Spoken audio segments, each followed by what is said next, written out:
Korps Lalu Lintas Polri segera mengimplementasikan aturan penghapusan data surat tanda nomor kendaraan yang tidak bayar pajak selama 2 tahun atau pajak mati. Penghapusan data STNK menyebabkan mobil atau motor menjadi ilegal atau bodong. Pelaku industri pembiayaan atau multifinance cemas terhadap kebijakan itu.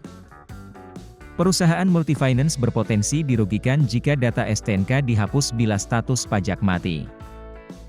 Terutama perusahaan multifinance segmen kendaraan bekas.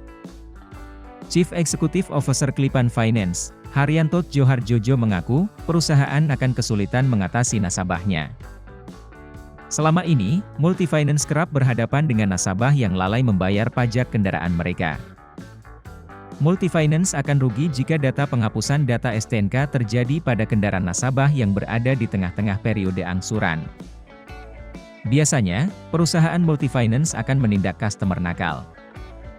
Kendaraan akan ditarik jika tidak membayar angsuran.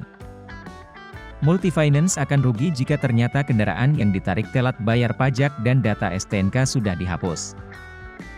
Bebas perusahaan pembiayaan bertambah jika kendaraan sudah tidak terdaftar, ungkapnya.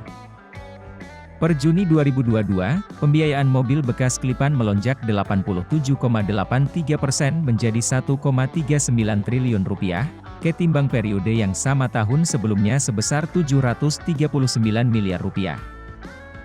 Presiden Direktur PT CIMB Niaga Auto Finance, Ristiawan Suherman menyebutkan ketegasan polisi soal pajak kendaraan itu memang berdampak ke bisnis multifinance.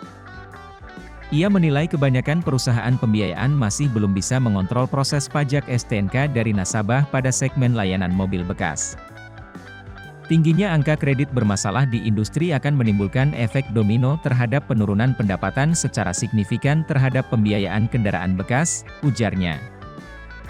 Sejauh ini, pembiayaan mobil bekas masih berkontribusi 40% dari total pembiayaan di CNAF pada periode Juli 2022.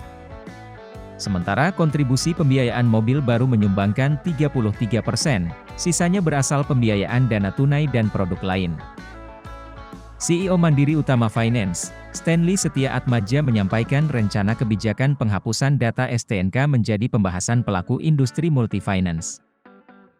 Sejauh ini Mandiri Utama Finance juga telah memonitor pembayaran pajak para nasabah.